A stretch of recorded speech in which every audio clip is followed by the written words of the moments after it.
तो देखिए, एक लंबा इंतजार किया है जम्मू कश्मीर की आवाम ने रिफत, और अब आज इलेक्शन कमीशन दोपहर 3 बजे दिल्ली के विज्ञान भवन में डेट्स अनाउंस कर रहा है इलेक्शन की, कितने फेजेस में चुनाव होगा।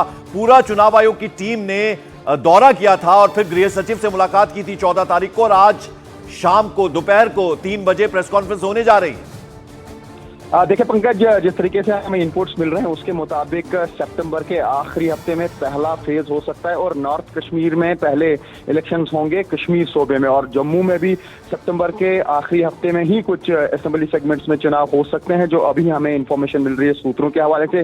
जिस तरीके से नीरज कह रहे थे, अक्टूबर में ही ये इलेक्शन खत्म किया जाएगा, क्योंकि अक्टूबर के बाद काफी एरियाज में यहाँ पे बर्फबारी होती है। हालांकि सिक्योरिटी का एक बड़ा कंसर्न था, लेकिन ये जो चुनाव आयोग है उन्होंने मीटिंग की होम मिनिस्ट्री से, और होम सेक्रेटरी ने उन्हें आश्वासन दिया है कि जो भी उन्हें सिक्योरिटी के हवाले से मेजर्स लेने होंगे वो ले सकते हैं और उन्हें पूरा सहयोग मिलेगा। तो ऐसे में जिस तरीके से समझा जा रहा था कि बहुत जल्द इलेक्शंस अनाउंस किए जाएंगे, तो आज ये सारा इंतजार खत्म हो जाएगा जब प्रेस कॉन्फ्रेंस होगी और इलेक्शन कमीशन डेट्स का ऐलान करेगा। लेकिन अभी तक जो हमें इंफॉर्मेशन मिल रही है, सितंबर के आखिरी हफ्ते में पहला इलेक्शन का फेज होगा, और बताया जा रहा है कि 4 से 5 फेजेस में ये इलेक्शन होंगे। पंकज बिल्कुल, और तमाम लोगों से आप मिलते हैं, आवाम से मिलते हैं, कितनी एक्साइटेड है, कितना चाहती कि जल्द से जल्द सरकारें बने और सरकार बने, और जो पार्टियां हैं वो पीडीपी हो, नेशनल कॉन्फ्रेंस हो, इंडिपेंडेंस हो। अब फारूक अब्दुल्ला, उमर अब्दुल्ला को हमने सुना, वो तो कह रहे थे कि क्यों चुनाव नहीं हो रहे हैं,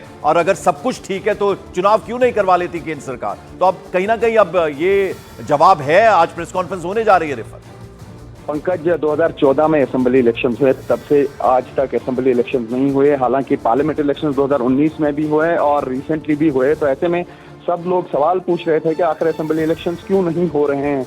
हालांकि काफी सवाल ये भी खड़े हो रहे थे कि लेफ्टिनेंट गवर्नर को पावर्स दिए जाएं, लेकिन ये बात सही है कि यहाँ पर जो इलेक्शंस अब हो रहे हैं वो एज यूटी हो रहे हैं, स्टेटहुड अभी रिटर्न नहीं किया गया। पॉलिटिकल पार्टीज ये कह रही थी कि स्टेटहुड रिटर्न किया जाए, जहाँ शायद महबूबा मुफ्ती खुद इलेक्शन नहीं लड़ेगी या उमर अब्दुल्ला जो है चुनाव में शिरकत नहीं करेगी, लेकिन उनकी पार्टी जो है इस वक्त लगातार वेट कर रही है कि कब इलेक्शन अनाउंस हो और वो पार्टिसिपेट करेंगे। और इस बार ये साफ है कि कोई बाइकॉट नहीं होगा, कोई हड़ताल नहीं होगी, कोई इस तरह की परेशानी सुरक्षा एजेंसीज को फेस नहीं करनी पड़ेगी, क्योंकि लोग बेसब्री से इंतजार कर रहे हैं कि कब इलेक्शंस हों वो पार्टिसिपेट करेंगे। लेकिन सबसे बड़ा सवाल ये है कि यहाँ की जो पॉलिटिकल पार्टीज हैं, क्या इस बार वो लोगों को कहेंगी। हालांकि बीजेपी की जो ज्यादा कंसंट्रेशन है वो जम्मू सूबे में है। हालांकि ये भी सवाल लगाए जा रहे थे कि शायद अभी बीजेपी ये चाहती है कि जब तक उनको यहाँ पे पूरी तरह से फील्डिंग नहीं होगी, यानी कश्मीर में जब तक उनको नहीं लगेगा कि वो यहाँ पे सक्षम है चुनाव जीतने के लिए, तब तक शायद अनाउंस नहीं होंगे इलेक्शन। तो लेकिन अब आज जो है सब सवालों का जवाब मिलेगा, और आज जो इलेक्शंस अनाउंस हो जाएंगे तो सब कुछ जो है बिल्कुल क्लियर हो जाएगा, और चुनावी मैदान में सारे पॉलिटिकल पार्टीज या लीडर्स कूद पड़ेंगे। बिल्कुल, और नीरज देखिए, एक बड़ा चैलेंज होता है इलेक्शन कमीशन के लिए, इतने बड़े स्तर पर जब अभी लोकसभा चुनाव हुए हैं और शांतिपूर्वक वो चुनाव पूरे करवा लिए गए। कुछ ऐसे स्टेट्स हैं जहां पर टेंशन रहती थी, लेकिन बावजूद उसके बहुत अच्छे से लोकसभा चुनाव कराए हैं। तो अब ऐसे में इलेक्शन कमीशन की टीम जम्मू कश्मीर गई, यानी एक एक डिस्ट्रिक्ट को उन्होंने छाना, खंगाला, लोगों से बात किया, और फिर जाकर इस नतीजे पे पहुंचे हैं। गृह सचिव को पूरी रिपोर्ट सौंपी गई, बताया गया कि हालात एकदम अब ठीक हैं, चुनाव करवाए जा सकते हैं। तो यानी एक तरह की निश्चिंतता है कि सही तरीके से, अच्छे से ये चुनाव संपन्न होंगे, इसीलिए आज डेट अनाउंस हो रही है। नीरज,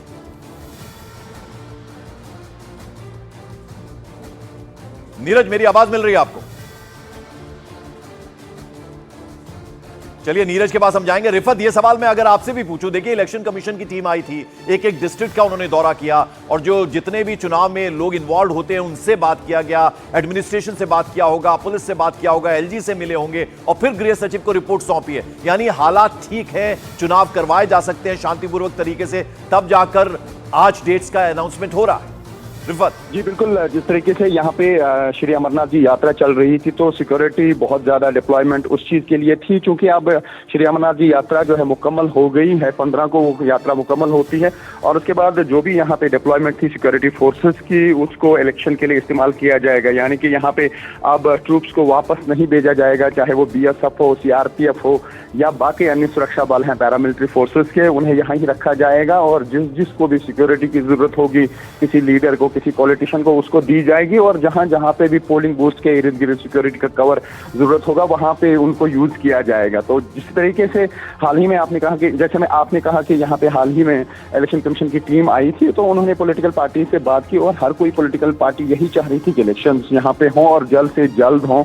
और उसके बाद जो है पूरा जायजा लिया गया, सिक्योरिटी का जायजा लिया, चीफ सेक्रेटरी और डीजीपी से इलेक्शन कमिश्नर खुद मिले, चीफ इलेक्शन कमिश्नर ने उनसे बात की, और खास तौर से जो पॉलिटिकल पार्टीज का ये राय थी कि उनको एक तो पूरी सिक्योरिटी दी जाए, और लेवल प्लेइंग फील्ड की बात कर रहे थे कि लेवल प्लेइंग फील्ड हो, खास तौर से सिक्योरिटी के हवाले से भी, क्योंकि उन्होंने शिकायत ये की थी कि कुछ लोगों को सिक्योरिटी मिलती है, कुछ लोगों को सिक्योरिटी नहीं मिलती है। और एक बड़ा चैलेंज ये भी समझा जा रहा था कि शायद इलेक्शन नहीं होंगे, वो ये था कि जम्मू में जिस तरीके से लगातार अटैक्स हो रहे हैं उसको लेके ये समझा जा रहा था कि शायद इलेक्शन नहीं होंगे। लेकिन election commissioner, chief election commissioner ने ये भी कहा कि जो लोग ये इसमें इन्वॉल्व हैं उनके मंसूबे जो है वो कामयाब नहीं किए जाएंगे। यानी उन्होंने साफ कर दिया था कि इलेक्शंस होंगे। और न्यूज़ 18 नेटवर्क ने 2 दिन पहले भी कहा था कि इलेक्शंस होंगे, और यही हमने भी बताया था कि ये जो सितंबर का महीना है उसके आखिरी हफ्ते में पहला फेज हो सकता है, और 4 से 5 फेजेस में ये इलेक्शंस होंगे।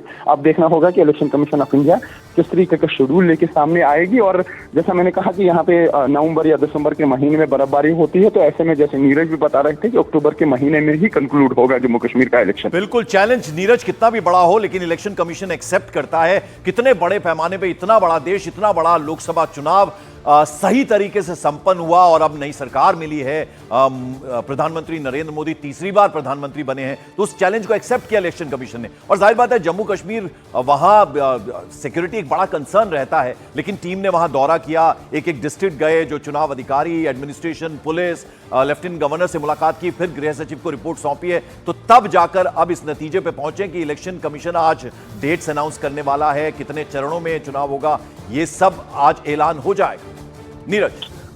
पंकज, देखिए, न्यूज़ 18 इंडिया को दर्शकों को कुछ और नहीं जानकारी बता दें। जम्मू में 3 से 5 चरणों में चुनाव होंगे, इसी सोर्सेज ने हमें जो बताया है। एग्जैक्ट चरण बताना थोड़ा टफ होता है और वो अवॉइड करते हैं, लेकिन जम्मू कश्मीर में 3 से 5 चरणों में चुनाव कराए जाएंगे। 4 से 5 की संभावना मुझे अब ज्यादा लग रही है, जिस तरह से थोड़ा पहले अनाउंस करने की घोषणा की है। दूसरी अहम जानकारी आपको दे दे, हरियाणा में 1 चरण में चुनाव कराए जाने की संभावना है। अब तक मुझे जो जानकारी दी गई है, आज के शेड्यूल अनाउंसमेंट में महाराष्ट्र का चुनाव घोषित होने की संभावना बिल्कुल कम है। चौथी, आप सुरक्षा की बात कर रहे थे रिफत से, जम्मू कश्मीर में इस वक्त पर्याप्त कंपनियां मौजूद है, अर्धसैनिक बलों की वहां अमरनाथ यात्रा चल रही है, जो कि ठीक है। बहुत बहुत शुक्रिया नीरज आपका, और साथ ही साथ रिफत अब्दुल्ला, आप हमारे साथ श्रीनगर से जुड़े, आप दोनों का बहुत बहुत शुक्रिया। तो न्यूज़ 18 इंडिया पर इस वक्त की बड़ी खबर आपको बता दें, मॉर्निंग प्राइम में जम्मू कश्मीर विधानसभा चुनाव की तिथियों का और फेज का, कितने फेजेस में चुनाव होंगे, इसका ऐलान हो जाएगा। साथ ही साथ हरियाणा की डेट्स का भी आज ऐलान करेगा। प्रेस कॉन्फ्रेंस है दोपहर 3 बजे दिल्ली के विज्ञान भवन में। इलेक्शन कमीशन विधानसभा चुनावों का आज ऐलान करेगा। दोपहर 3 बजे का वक्त इसके लिए तय है। गृह सचिव से मुलाकात की इलेक्शन कमीशन की टीम ने, और आज प्रेस कॉन्फ्रेंस होगी दोपहर 3 बजे दिल्ली के विज्ञान भवन में। तो बड़ी खबर, विधानसभा चुनावों को लेकर जम्मू कश्मीर और हरियाणा की डेट्स का आज ऐलान करेगा इलेक्शन कमीशन दोपहर 3 बजे दिल्ली के विज्ञान भवन।